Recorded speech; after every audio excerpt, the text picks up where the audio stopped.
Sveiki, tai šiandien pakalbėsim apie požiūrį į verslą, kai žmonės pradeda verslą savo dirbdami samdomą darbą ir kaip jų tas požiūris skiriasi nuo žmogaus, kuris kiek jis investuoja pinigų savo laiko ir kaip jos skiriasi požiūris.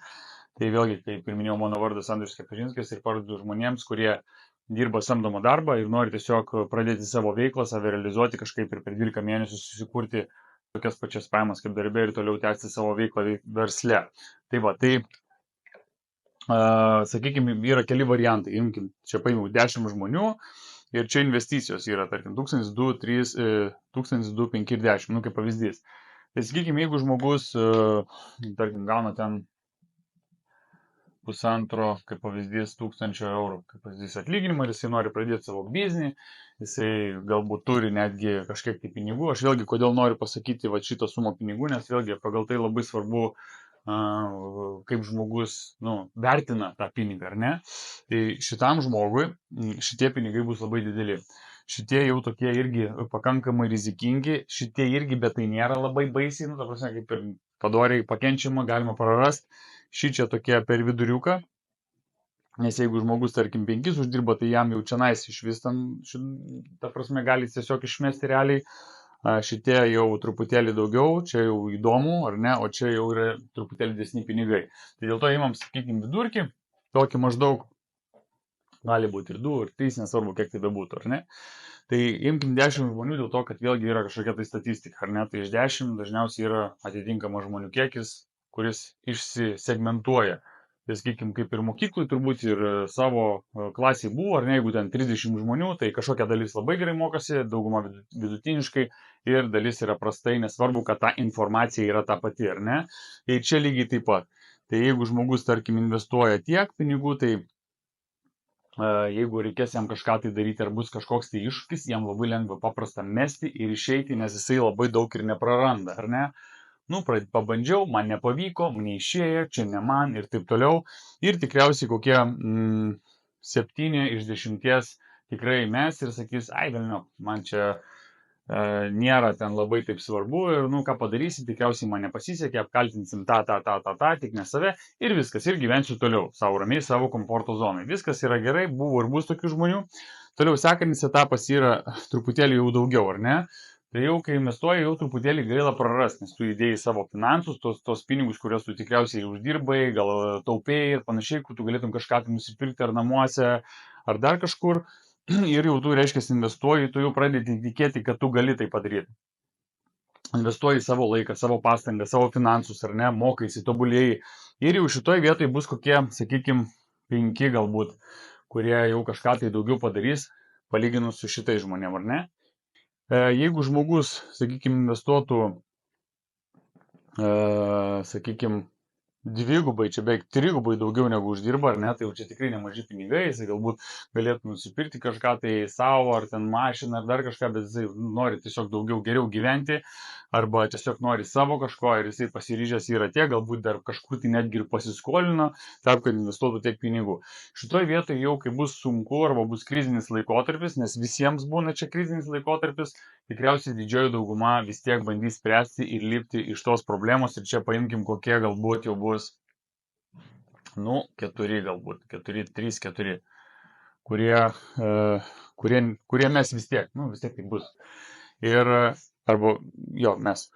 Tai va, tai principas yra, matot, visą laiką vėlgi, kuo daugiau yra to kažko, tai tu atiduodi, kas tau yra brangu ir svarbu, automatiškai tavo požiūris yra visai kitoks ir atėjus tam kriziniam laikotarpiui, pro kurį visi praeina, tai kažkur tai kažkas atsitiks gyvenime, klientų nėra, tas anas, čia pasikeitė kažkokia rinka, nesvarbu, kažkas ten buvo, kaip ten dabar pas kažką tai karas, pas kažką tai pandemija, pas kažką nesvarbu, kas tai bebūtų, bet tiesiog viskas keičiasi ir šitose krizinėse situacijose, kaip žmogus dėlioja, vieni iš karto pasiduoda ir tipo, man čia ne man ir taip toliau mintis užplūsta ir žmogus pasiduoda, kiti pradeda galvoti, kaip man čia išsisukti ir važiuoti toliau. Tai lygiai taip pat ir čia, kuo daugiau, tai automatiškai ta rizika yra, kadangi, aš tiek įdėjau pinigų, tiek įdėjau pastangų, mokiausi, tobulėjau, važiuoju toliau ir ieškau tų sprendimų visą laiką į tas problemas, ar ne? Ir automatiškai šitas variantas tai jau tikrai dažniausiai būna, kad jeigu jis, aišku, viską daro pagal aišku planą ir aišku receptą, tai dažniausiai būna, kad tikrai dauguma jau darys viską taip, kaip reikia ir jisai vis tiek išeis iš tos situacijos. Ir didžioji dauguma sakys, jo, aš noriu padaryti, aš jau tiek sudėjau laiko, investicijų ir jisai darys viską, kad pasiekti tą savo rezultatą arba bent jau tai, kad atsipirktų jam tos vadinamos investicijos. Tai va, tai principas viskas yra tas pats, žmogus tas pats, sistema ta pati, tik tais kiek to savęs įdedi. Čia gali būti net ne pinigai, čia gali būti ir lygiai tas pats laikas jūsų, valandos ten, tarkim, nežinau, kažkiek tai. Tai jeigu žmogus pakankamai daug investavęs valandų, tas daiktas arba tas verslas jam iš karto automatiškai yra daug brangesnis negu šiaip kažkoks tai dalykas. Tai kuo tu daugiau įdėsi savęs, kuo tu daugiau atiduosi, to tau tas dalykas yra brangesnis. Ir to tau geriau sekasi, ar ne? Nes tiesiog paprasčiausiai daugiausiai laiko investavai, tu tikriausiai toje vietoje esi jau profesionalas, nes tu tiesiog darai, sekasi tau, nesiseka. Darai, eini, kalbi, analizuoji, nesvarbu, kas bebūtų, ieškai sprendimų, nes tų problemų yra kalnas. Kuo daugiau nori uždirbti, tuo didesnės problemos. Kuo didesnės problemos, kaip tu jas sprendi, jeigu išsprendi, važiuoji toliau. Neišsprendi problemas, bėgi atgal, viskas sekanti, kažkokį kitą verslą darysi, vis tiek atsirasi, maždaug atsidursi toj pačioj vietoj, kur ir ten pabuvai, mesi ten, eisi ten ir taip toliau. Tikrai mes irgi matom, kiek žmonių ateina, vieni ten, kiti ten, treti ten. Ir didžioji dauguma, aišku, būna kai kuriems tiesiog, aišku, atitinka pagal tą jo prioritetų skalę arba pagal vertybės, ar ne, galbūt labiau, kad būtent šitas verslo modelis labiau tinka.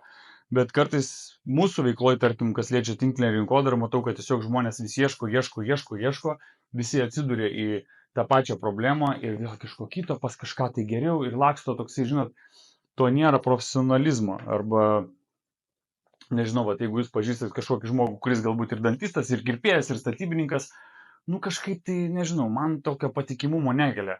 Bet jeigu tas žmogus tikrai pradėjo kažkur, tai jūs galbūt pamatėt jį ir jis žiūrėkiu metai, 2, 3, 4, 5, tai reiškia, kad jisai kažką tai daro gerai, nes jisai visą laiką čia, ar ne, tikrai jam ten tam keli visko pasitaiko, bet tai rodo tą nuoseklumą ir lojalumą ir automatiškai daugiau pasitikėjimo atsiranda, negu, pavyzdžiui, pas mus veikloje, ar ne, tinklinei rinkodarai, dažniausiai būna, kad investicijos labai mažos, čia praktiškai nulinės, tai labai daug žmonių pradeda, labai daug žmonių išeina ir tokiu būdu vėlgi tas toks įspūdis atrodo, kad, va, čia, žinai, ir tas darė ir jiems niekas nepasisekė. Dėl to, kad jiems buvo nusispjauti, jisai galvoja, kad nieko nedarysiu ir pinigais pradės lyti iš dangaus. Iš kitos pusės vėlgi tai kažkas tai pasakė tikriausiai irgi. Tai to dalyko tikrai nėra, tai yra verslas kaip ir visi kiti verslai, tai jis yra daug paprastesnis, bet kas liečia tą visus tos iššūkius, tai visuose, nesvarbu, ką tu darysi, ar tradicinį, ar čianais tų iššūkių bus. Tik tais čianais yra daug jų mažiau, nes labai daug dalykų išsprendžia, jau yra viskas išspręsta už jūs. Tai belieka tik tais maža dalis, ką tau reikia atlikti tam tikrus dienos veiksmus ir viskas. Tai yra pati geriausia mokykla, ypatingai tie, kas nori pradėti savo biznį. Aš kai sakau, ateik čia 12 mėnesių, pabandyk, išbūk 12 mėnesių, jeigu tu gali, tai tu gali bet ką. Bet dažniausiai būna 3, 6, 8 mėnesiai, ar ne? Tie, kurie pražengia tą 12 mėnesių ribą ir jeigu jis daro tam tikrus veiksmus, reiškia, yra coachable arba yra mokomas, visiems pasiseka, visi turi savo rezultatą, visi pakeičia savo darbus į šitą veiklą ir viskas yra tvarkoj. Bet tie, kurie tai neturiu, tai laiko, čia gimtadienis, vardadienis, susirgo šuo, agurkus reikia vakuoti ir kopūstus ir ten sodas ir taip toliau. Tai dažniausiai vėlgi, jeigu mes neskiriam tam laiko, neskiriam tam dėmesio, nėra tų rezultatų. Kodėl mes neskiriam, nu koks man skirtumas, aš 100 eurų investavau, tai koks ten dievičiai, argi čia pinigai ir taip toliau. Tai tas vat požiūris labai skiriasi, ar ne? Tai kuo, kaip aš sakau, daugiau, tas požiūris automatiškai rimtesnis. Kuo rimtesnis požiūris, tuo daugiau žmonių meta ir tuo daugiau žmonių yra pasiseka, ar ne? Tai va, tai čia viskas iš tikrųjų labai paprasta. Ir tikiuosi, kad nesvarbu, ką jūs bedarysit gyvenime, tai nepamirškit, kad kur mažai, ten jūsų to dėmesio nebus. Bet kitas dalykas, vėlgi, jeigu, pavyzdžiui, žmogus gal uždirba ten kokius 800, ar ne, čia automatiškai vėlgi viskas pradeda keistis, ar ne, jau čia tikrai pakankamai nemaži pinigai, jau tas skiriasi, reiškia, požiūris žmogaus, ar ne, jis jau irgi tai pakankamai labai rimtai žiūrės jau į šitą pirmą variantą. Tai vėlgi, koks tas žmogus ateina, svarbiausia, kad čia būtų viskas, kaip aš sakau, ne tai, kad tvarkoj, bet svarbiausia open-minded. Jeigu čia viskas gerai, visa kita yra išmokstama, padaroma ir galiu pasakyti tikrai didelis kiekis žmonių pasiekė savo tą norimą, susikūrė savo tas verslo pajamas, o po to jau sekantys žingsneliai, kai tu jau pakeiti iš savo esamo darbo į verslo pajamas, apie tai kitą temą pakalbėsim, tai tada belieka eiti tik pirmyn.